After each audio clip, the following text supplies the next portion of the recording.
Служба внешней разведки России Le chef des services de renseignement extérieur du président russe Vladimir Poutine a déclaré mardi que la Russie était proche d'atteindre ses objectifs en Ukraine, Moscou maintenant ce qu'il a appelé une initiative stratégique sur tous les fronts de la guerre. L'invasion russe de l'Ukraine a laissé des dizaines de milliers de morts, des millions de déplacés et a provoqué la plus grande crise dans les relations entre Moscou et l'Occident depuis la crise des missiles de Cuba en 1962. La situation sur le front n'est pas en faveur de Kiev, a déclaré Sergueï Naryshkin, chef du service de renseignement extérieur de la Russie, SVR, à Razvedchik, la publication officielle de l'agence de renseignement étrangère. L'initiative stratégique dans tous les domaines nous appartient, nous sommes proches d'atteindre nos objectifs, tandis que les forces armées ukrainiennes sont au bord de l'effondrement, a déclaré Naryshkin. Naryshkin a ajouté que pour la Russie, le président ukrainien Volodymyr Zelensky avait perdu sa légitimité et la capacité de négocier.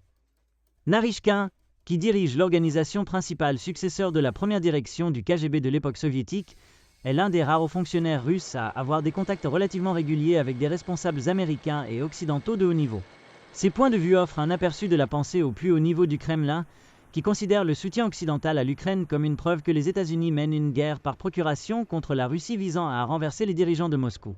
Le nouveau président élu des États-Unis, Donald Trump, a appelé dimanche à un cessez-le-feu immédiat et à des négociations entre l'Ukraine et la Russie pour mettre fin à la folie de la guerre.